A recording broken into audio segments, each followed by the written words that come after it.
তোমার বাবার চোখ বন্ধ হলে না বুঝবা দুনিয়া কাকে বলে। তোমার বাবার উপার্জন শেষ হয়ে গেলে না বুঝবা দুনিয়া কাকে বলে।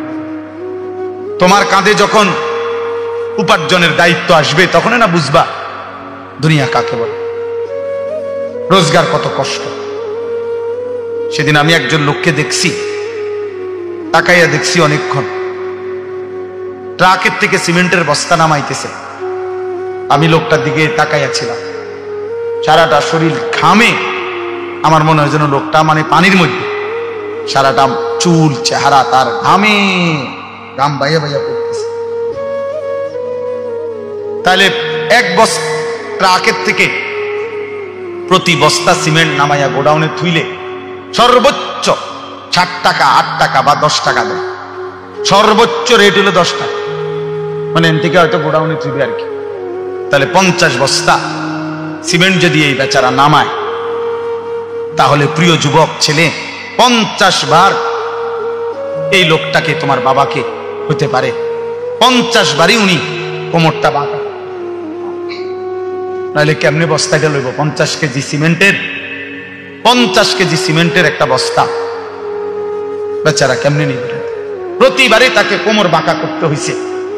প্রত্যেক বস্তা সিমেন্ট হয়তো ফালাইয়া ছোট্ট একটা গামছা হয়তো কোমরের থেকে খুলে আবার ঘাম মুছছে, আবার আরেক বস্তা লেগে গেছে, আর গুনছে কয় বস্তা হইল। বিনিময়ে 500 টাকা, হয়তো 50 বস্তায় 500 টাকা পাইছে, 10 টাকা করে। সেখান থেকে ভাঙ্গাইয়া তোমার 200টা টাকা দিছিল, তুমি বলছো তোমার স্কুলে দিতে হবে, সেই ঘামে ভেজা 200 টাকা। আর তুমি জানো আর সেই 200 টাকায় মোবাইলে ঢুকাইয়া উলঙ্গ ছবি আর নাচ গান নর্তকী দেখে শেষ করে দিছ। তুমি সন্তান না, বরং তুমি জানো আর, তুমি সন্তান, তুমি মানুষ না, বরং তুমি কুত্তা। তুমি জানো আর, তুমি জানো না তোমার বাবার এই 100টা টাকার পিছনে কতগুলো ঘাম ঝরছে, কতগুলো ঘাম ঝরছে।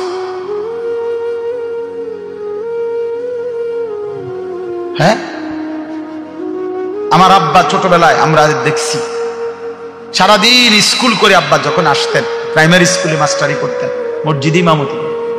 আমার আব্বার 1টা বা 2টা গেঞ্জি ছিল, গেঞ্জিগুলোর এই পাশে এই পাশে ঘামে ভিজা। তো আমার মনে আছে কোনো সময় গেঞ্জি ধুইতে দিলে আমরা ধুইতাম না, আমি ফাটতাম না, মানে ঘামের গন্ধে বাবার গেঞ্জি ভিজা থাকতো। সেখান থেকে আব্বা আমার মনে আছে মাস শেষে প্রতি 300 টাকা মাদ্রাসায় পাঠাইছে আমার লেগে। একটা পোস্ট কার্ডে তখন মানি অর্ডার করতে হইতো টাকা, তো মানি অর্ডার করলে একটা ছোট্ট পোস্ট কার্ড আছিল, এটার মধ্যে নাম ঠিকানা লিখতে হইতো, নিচে দিয়া একটু জায়গা ছিল, এখানে নিজস্ব কোনো কথা থাকলে লিখতে হইতো। আব্বা লিখতো, আনিস তোমার জন্য 300 টাকা পাঠাইলাম, বাবা টাকা পাইয়া জানাইও। তো আব্বারে জানাইতাম যে বাবা টাকা পাইছে। এই 300 টাকা গুনে গুনে 2 টাকা ডাইলবাজি, 2টা পরোটা, আমি গুনে গুনে খাইতাম, হিসাব গুনে গুনে।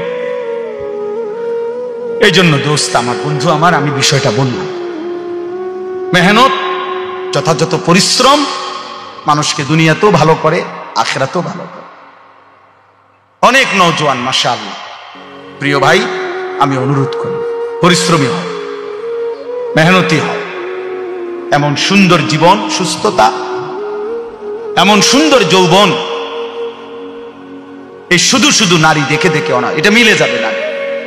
এই যে মহিলারে তুমি রাত দিন মোবাইলে দেখো, এগুলা পাইবা তুমি, তোমার একজন বিবি হবে, তোমার একজন স্ত্রী হবে। আর যেটা চাচ্ছ মনে, এটা পূরণ হবে।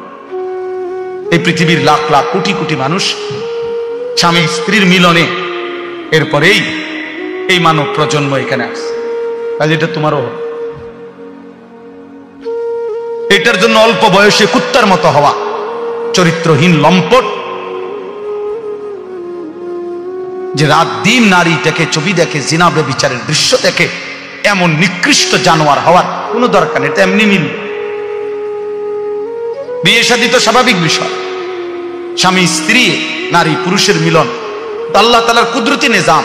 আল্লাহ বলছে আমি এটা ব্যবস্থা করে রাখছিলাম, যথা সময়ই পৌঁছে যাব। সময়ের আগে এক লোকমা খাবারও পৌঁছে। আমরা কিতাবে পড়ছি, কিতাবের মধ্যে আছে, আমরা পড়ছি যে হে আল্লাহর বান্দা, তোমার লোকমা যদি, তুমি আসো জমিনে, আর তোমার একটি লোকমা যদি পাহাড়ের উপরেও থাকে, তো নিশ্চিত মনে রেখো, ইয়াকিন, পাহাড়ের উপরের ওই লোকমাটাই তোমার মুখে পৌঁছবে। আর আল্লাহর ওলিরা বলেন, যদি হে আল্লাহর বান্দা, তুমি মুখের কাছে দুই ঠোঁটের সামনে নিয়ে আসছো লোকমা, কিন্তু যদি সেটা তোমার ফয়সালাতে না থাকে, খোদার কসম ওই লোকমা তোমার ভিতরে ঢুকবে না। নওজোয়ান ভাই, তোমরা যারা এখানে ওদিকে দাঁড়ায় আছো, দয়া করে পিছনে গিয়ে বসো, আর নাই তো চলে যাও। ভাইয়া দাঁড়ায় থাকুন, কারো যদি বসতে সমস্যা হয় দূরে চলে যাও, অন্য কোথাও চলে যাও, আর নাই তো এখানে বসো।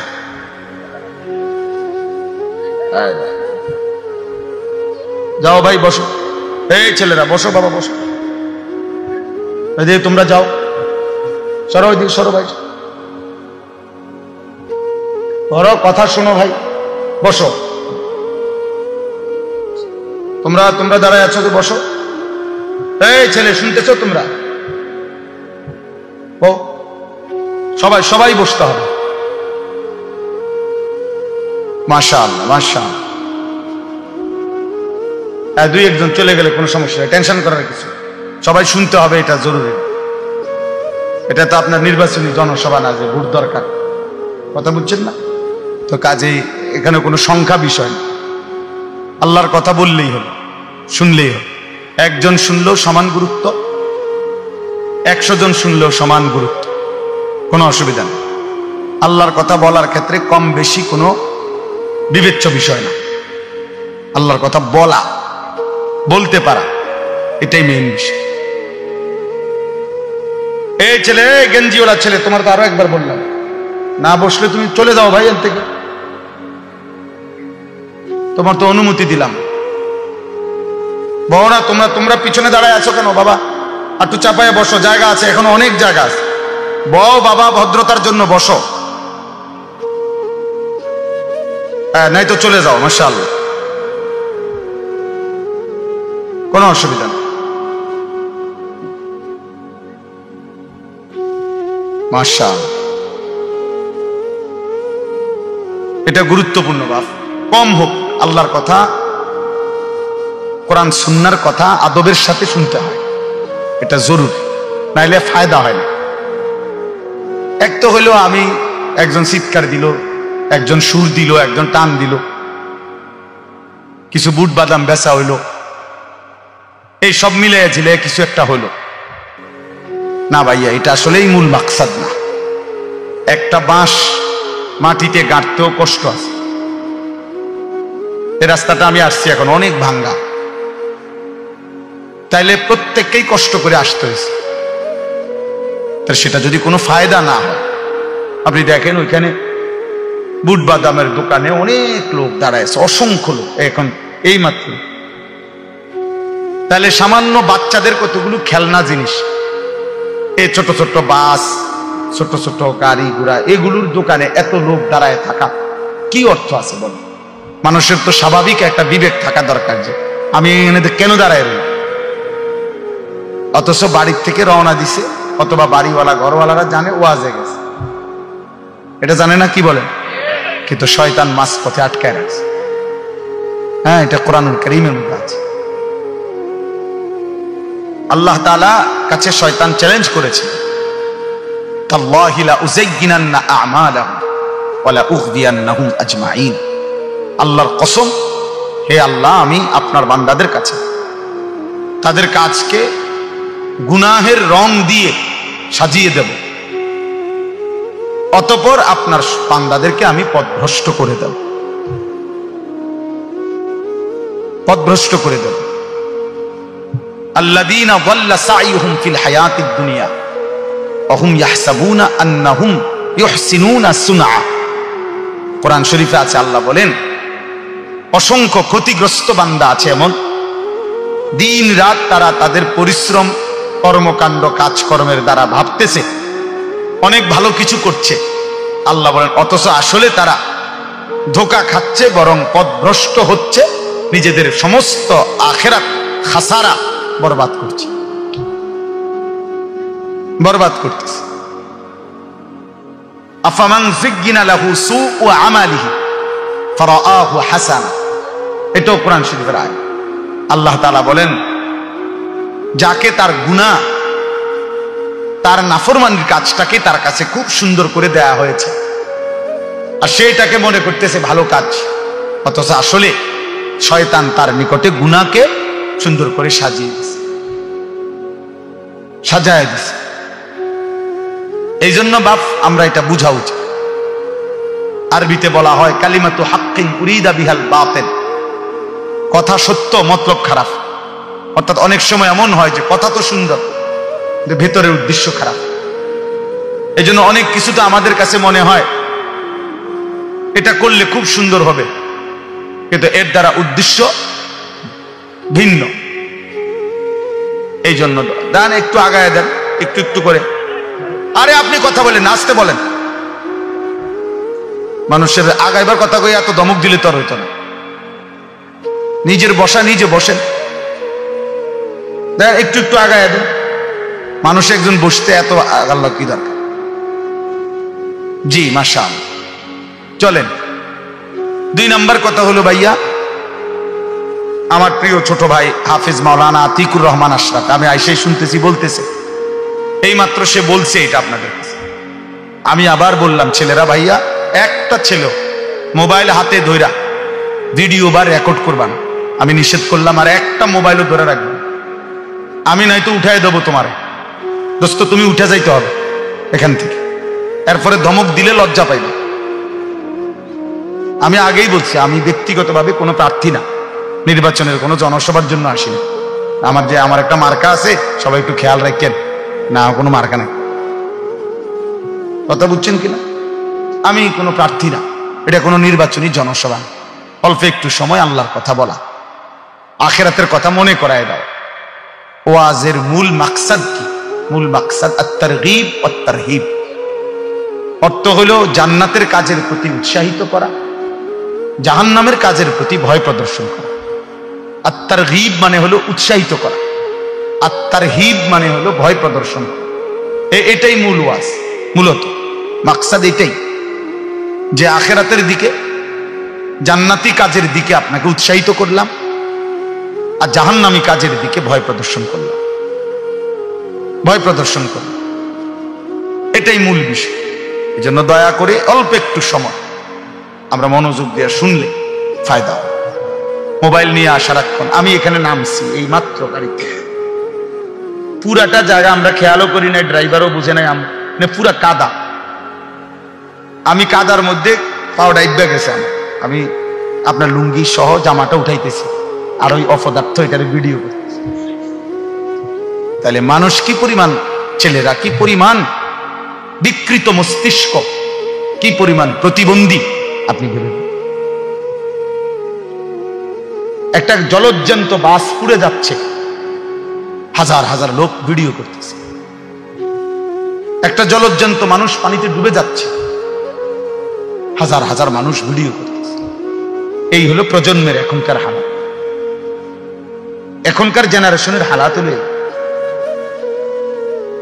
এই কয়েকদিন আগে নোয়াখালীতে অনেকেই শুনছেন, একজন প্রবাসী পরিবারের 7 জন একটা মাইক্রোজে পানি পড়ে গেছে, শুনছেন না, মারা গেছে। যে ওই লোকের একটা সাক্ষাৎকার দিছে, আমি নিজে শুনছি। বেচারা কানতে কানতে বলছে যে আমি মাইক্রোটা যখন পানি পড়ে গেছে, শত শত মানুষ আসছে পুকুরের পারে, আমি প্রত্যেকের কাছে কাকতি মিনতি করছি, অনুরোধ করছি, কেউ একটু নামলো না পানিতে, যে চেষ্টা করলো না।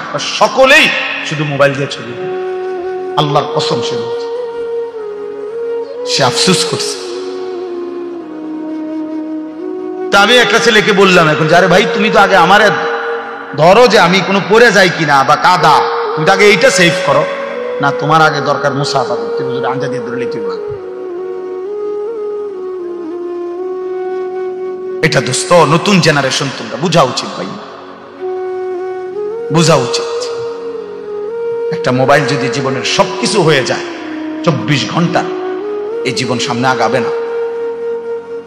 আখিরাত তো পরের বিষয় ধরলাম, দুনিয়াও বেশি দিন টিকবে, দুনিয়াও বেশি দিন টিকবে। গাফলত কোন মানুষকে, গাফেল মানুষ দুনিয়াতেও কোনো উন্নতি করতে পারে না, আখিরাতেও না। অমনোযোগী, অবহেলা, খামখেয়ালি, কাজের প্রতি নিষ্ঠা নাই, আগ্রহ নাই, পরিশ্রমের মানসিকতা নাই, ওই মানুষ দুনিয়াবি বাজার ব্যবসা লেনদেন নিজের দুনিয়ার কাজেও ভালো করতে পারে। আমার আপনারা সবাই বুঝবেন, দেখেন জিজ্ঞাসা করে যে এই দোকানদার কোনো কাস্টমার যদি 3 বার 4 বার আইসা দেখে, মনে করেন 1 সপ্তাহের মধ্যে উনি 3 বার আইসে এই দোকানে, আইসা 3 বারই দেখছে দোকান বন্ধ অথবা দোকানদার নাই, এরপরে সে পরবর্তী 6 মাসেও আর কোনোদিন এই দোকানে আসবে না, দেখেন সে বলবে যে এনে দোকানদার থাকে না, আর বলা যায় না এটা বন্ধ থাকতে, এই শেষ, মানে তার ব্যবসা শেষ, সে আর দাঁড়াইতে পারে না। এই জন্য এটা একটা নিয়ম, কাজের প্রতি নিষ্ঠা থাকতে হবে। এত বেশি পরিমাণ গাফেল, সারাক্ষণ হাসি, সারাক্ষণ মজা, কুষ্টাবি, সারাক্ষণই মোবাইল নিয়ে ব্যস্ত থাকা, এ তো গাফলত ভাই, এ তো গাফলত, খামখেয়ালি। আর গাফেল মানুষ দুনিয়াতেও কোনো ভালো কিছু করতে পারে না, আখিরাতেও।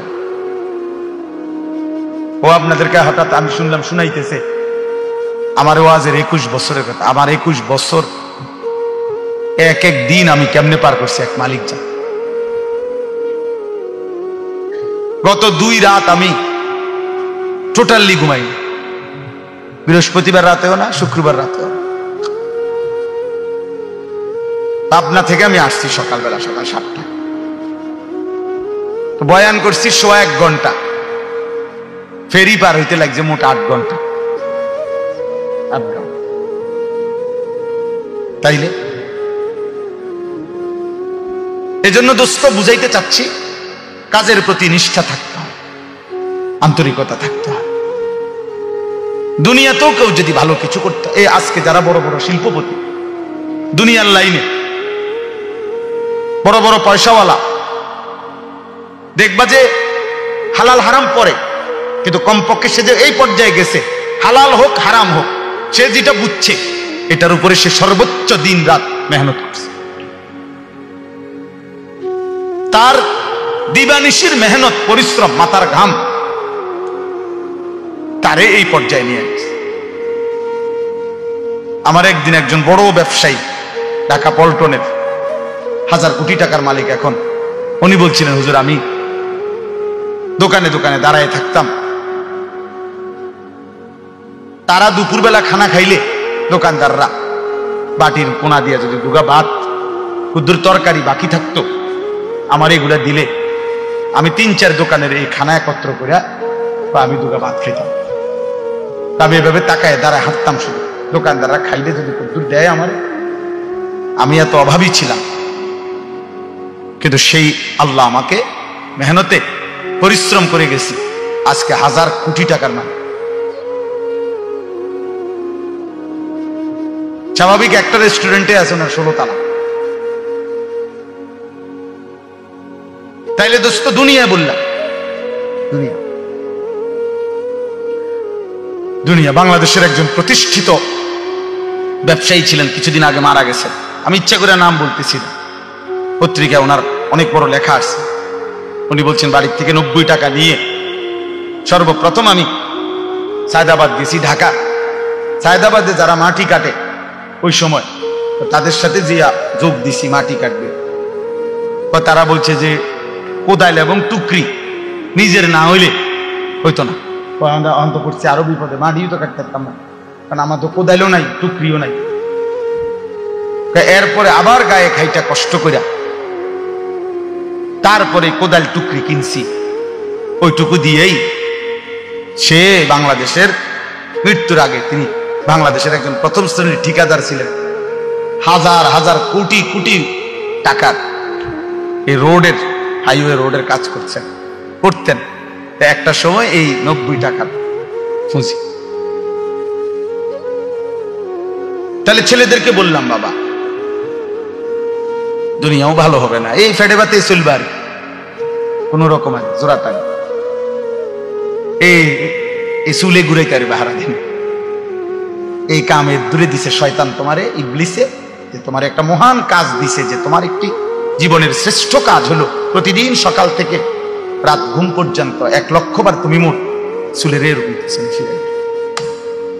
এই একটা তোমার দারুণ কাজ দিছে শয়তান তোমারে, তোমার মতো ফালতু লোকের একটা কাজ তোমারে একটা দারুণ কাজ দিছে, যে তুমি নিজের পয়সা দিয়ে এমবি ঢুকাইবা, আর সারা পৃথিবীর পাগল ছাগল, সুস্থ অসুস্থ, যে যা মোবাইলে দেয় তুমি শুধু টাইনা টাইনা দেখবা। টাকা যাবে তোমার, সময় যাবে তোমার, হায়াত যাবে তোমার, কামাই হবে অনেক।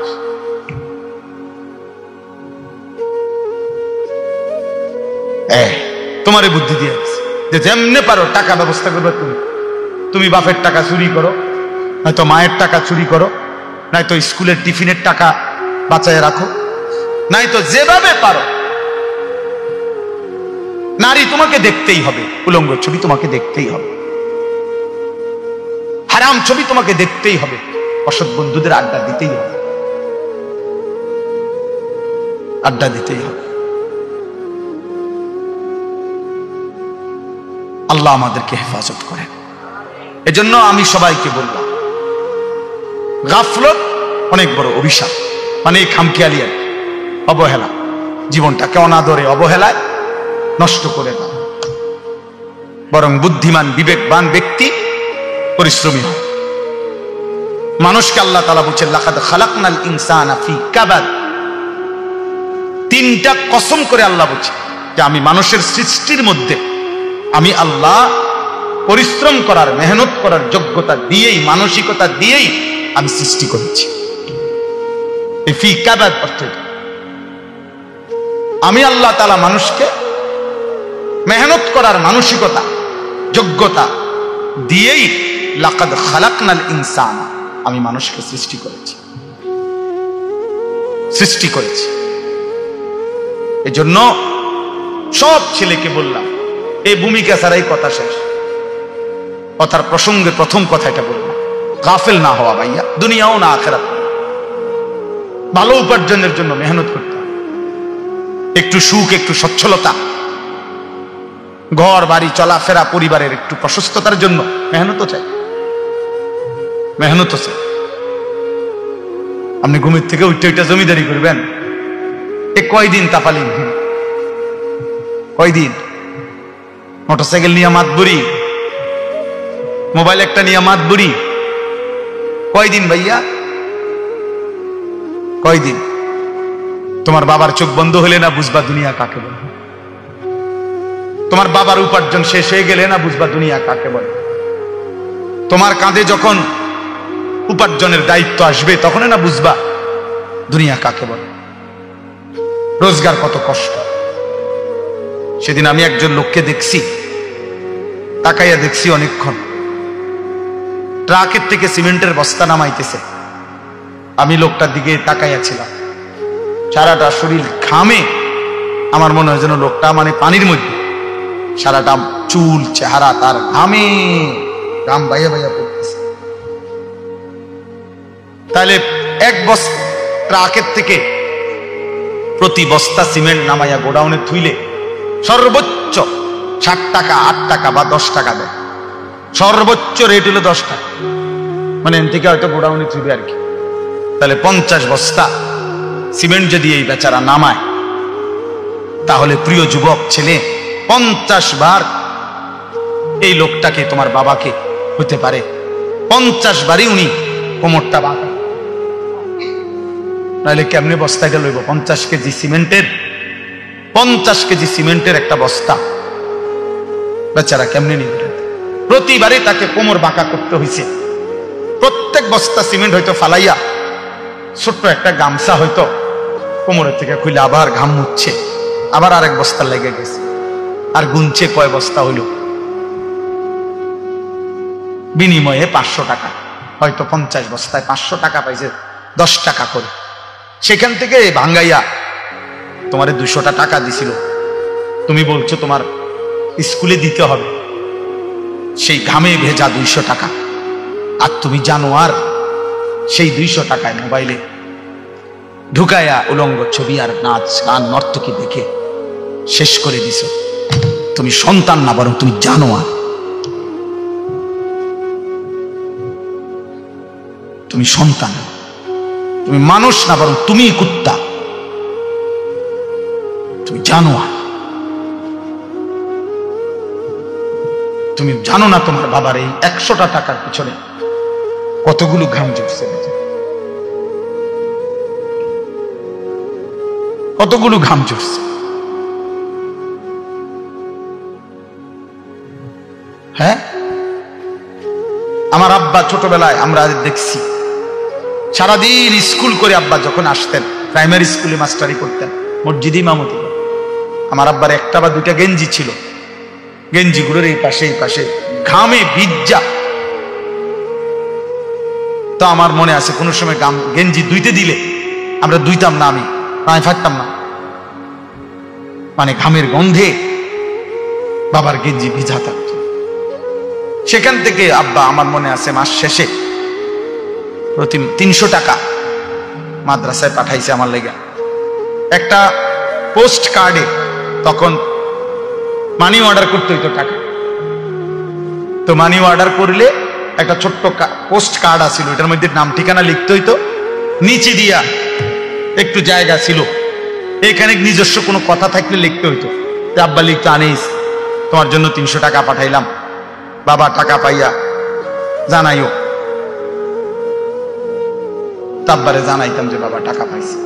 এই 300 টাকা গুনে গুনে 2 টাকা ডাইলবাজি, 2টা পরোটা, এমনি আমি গুনে গুনে খাইতাম, হিসাব গুনে গুনে। এই জন্য দোস্ত আমার, বন্ধু আমার, আমি বিষয়টা বললাম, মেহনত, যথাযথ পরিশ্রম মানুষকে দুনিয়াতেও ভালো করে, আখিরাতেও ভালো করে। অনেক নওজোয়ান মাশাআল্লাহ, প্রিয় ভাই, আমি অনুরোধ করি পরিশ্রমী হও, মেহনতি হও। এমন সুন্দর জীবন, সুস্থতা, এমন সুন্দর যৌবন, এই শুধু শুধু নারী দেখে দেখে অনা, এটা মিলে যাবে না। এই যে মহিলারে তুমি রাত দিন মোবাইলে দেখো, এগুলা পাইবা তুমি, তোমার একজন বিবি হবে, তোমার একজন স্ত্রী হবে। আর যেটা চাচ্ছ মনে, এটা পূরণ হবে। এই পৃথিবীর লাখ লাখ কোটি কোটি মানুষ স্বামী স্ত্রীর মিলনে এরপরেই এই মানব প্রজন্ম এখানে আসে, কাজে এটা তোমারও হবে। এটার জন্য অল্প বয়সে কুত্তার মতো হওয়া, চরিত্রহীন লম্পট, যে রাত দিন নারীটাকে ছবি দেখে, জিনা ব্যভিচারের দৃশ্য দেখে, এমন নিকৃষ্ট জানোয়ার হওয়ার কোনো দরকার নেই। এটা এমনি মিলবে। বিয়ে শাদী তো স্বাভাবিক বিষয়, স্বামী স্ত্রী, নারী পুরুষের মিলন, আল্লাহ তাআলার কুদরতি নিজাম। আল্লাহ বলছে আমি এটা ব্যবস্থা করে রাখছি, যথা সময়ই পৌঁছে যাবে, সময়ের আগে এক লোকমা খাবারও পৌঁছাবে। আমরা কিতাবে পড়ছি, কিতাবের মধ্যে আছে, আমরা পড়ছি যে হে আল্লাহর বান্দা, তোমার লোকমা যদি, তুমি আসো জমিনে, আর তোমার একটি লোকমা যদি পাহাড়ের উপরেও থাকে, তো নিশ্চিত মনে রেখো, ইয়াকিন, পাহাড়ের উপরের ওই লোকমাটাই তোমার মুখে পৌঁছবে। আর আল্লাহর ওলিরা বলেন, যদি হে আল্লাহর বান্দা, তুমি মুখের কাছে 2 ঠোঁটের সামনে নিয়ে আসছো লোকমা, কিন্তু যদি সেটা তোমার ফয়সালাতে না থাকে, খোদার কসম ওই লোকমা তোমার ভিতরে ঢুকবে না।